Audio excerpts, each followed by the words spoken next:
Hello fellow Clashers, welcome to another episode of Challenge Winning Decks with KairosTime. Today we're going to be doing things a little bit differently. Rather than going over one deck in depth and how to use that deck in every situation, we're going to be going over 3 different decks that have been working pretty well and that I expect will continue working after the changes that happened on the 20th of October.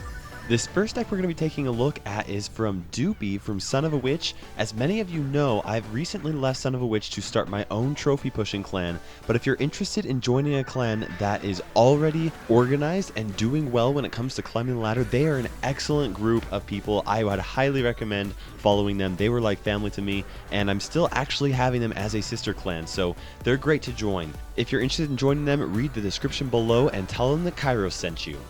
Now this first deck has the P.E.K.K.A. Prince Lumberjack, which is a great combination. I have messed around with this quite a bit and I love it. It's so much fun to play around with. Now the one card in here that we're looking at that's going to be getting nerfed is the Poison. If you are wanting to, I would probably recommend switching the Poison out for the Fireball. I think it would still work great. That being said, Poison is still a great option. Just be aware that it does not slow down your enemy's troops, and so that's going to be changing things a little bit.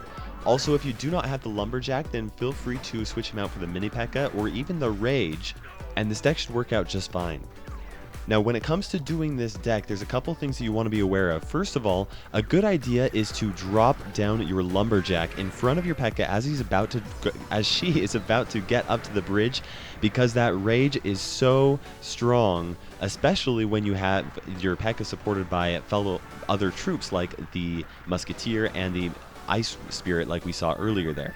Now, it's a hard combination to stop. You'll see right here that Doopy is using his Prince as a defense. That's a great move to do because the Prince has such a high DPS. So try that out. And then also, one of the greatest things that you can do when it comes to using this deck is building up an Elixir advantage with the Elixir Pump. Now, the Elixir Pump is getting a buff/nerf right now, so I think that the Elixir Pump will definitely be will still be useful. In fact, very strong. It'll be a little bit more risky, but if you can successfully lay down an Elixir Pump, then I believe that it's going to be a very strong card to be using. Another tactic when using this deck is to drop your P.E.K.K.A. behind your tower, and if you can get to your Prince, place your Prince behind your P.E.K.K.A. In fact, you'll see Doopy right here trying to cycle to his Prince just to do that, because that is going to drive the P.E.K.K.A. to the tower faster than she can move there herself. And then of course, if you get that Lumberjack in front of that massive of a push, nobody is going to be able to stop that unless they have maybe something like a giant skeleton. It's a very strong deck, a ton of fun to mess around with. I think it's still going to be strong after the update. Let's look at the next deck. Here we've got a deck from Kanye West. He is actually a great Lava Hound user that recently joined Kairos Warriors.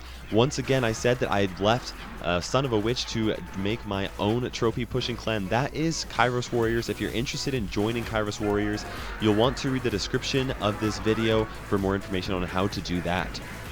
With the changes to both the Giant and the Poison, I believe that this deck is going to be one of the strongest in the new meta. Lava Hound decks are going to be very strong, and they're definitely going to be one to want to try and play around with if you have the Lava Hound and the Miner. Now, if you don't have the Miner, you can switch him out for the Knight or even the Ice Golem. That'll require some really good timing on your part to really make that successful, but if you can do that, I believe that this deck will still be very strong and you'll be able to make it very successful.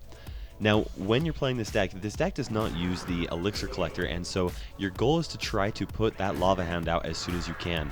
Oftentimes, people are going to try to rush the opposite side like is being done right here, and so it's important that you know or you have cards available to try and defend against that push. Oftentimes, a Mega Minion is a great card to be using. Another great card to be using is the Tombstone if you need to. And the reason why we use those is because they're only 3 elixir, which is all you have left after placing down a Lava Hound.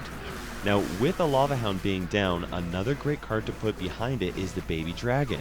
The Baby Dragon's going to help make sure that your opponent doesn't drop down other troops like the minions or the minion horde to try and clear your Lava Hound. And of course, you also do have the arrows in this deck for situations just like that.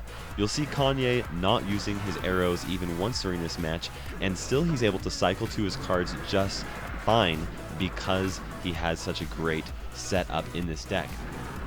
Now, one thing that you will always want to try to make sure that you're doing is dropping that miner at the tower right before your Lava Hound is about to pop. In this situation here, Kanye actually uses lightning to clear the Musketeer and the Mega Minion right before that Lava Hound pops, which is a very difficult combination to stop. And right here, he's just going to town on that tower, and there's only going to be a little bit of health left before you do that. Using that lightning in that type of a situation is a great way to try and get a successful push onto the towers.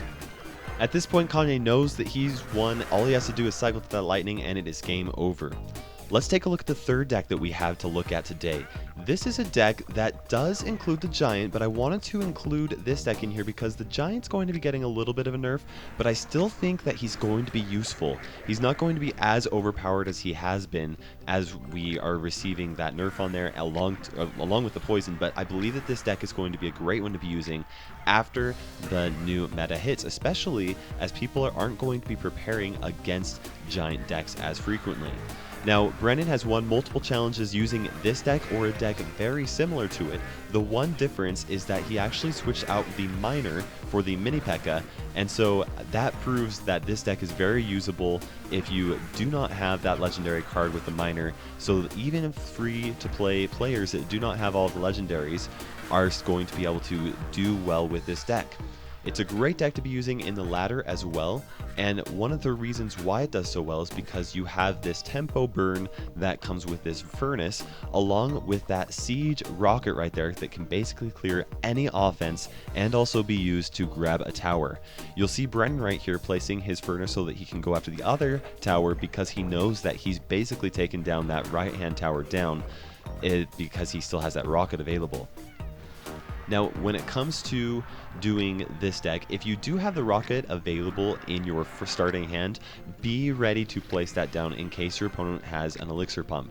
With the elixir pumps being increased to a higher amount of elixir, then it's actually very worth it for you to rocket an elixir pump, even if it's not right next to a tower. Now, what you'll see Brennan here doing multiple times in this match is placing down his Giant and then the Mega Minion shortly behind it. That's a great move to use because of how difficult it is to counter a Mega Minion correctly placed over a Giant. If you do want to know how to counter that, I've done a video guide that explains how to do that in my Kairos Coaches series. So check that out if you are still seeing a lot of Giant Mega Minion combinations. Now, one of the great things that Brennan's able to do with this deck is to use the miner as a pseudo tank if there's ever a situation where he needs to get some damage done on the tower without having the time to do a complete Giant push. You'll also want to be willing to use your miner defensively in case you have like a mini P.E.K.K.A coming down the line, but in addition to that, you can also use your Giant as a meat shield if you need to buy some time when your opponent is coming up with a really strong push. At this point, Brennan has won. He's just protecting his tower as much as he can, and we know that it's about over. Thank you so much for taking the time to watch this video. If you have a challenge-winning replay, go ahead and join Kairos Studios and share it there for a chance to be featured on my next episode. This is KairosTime ticking by, and we will see you in the arena.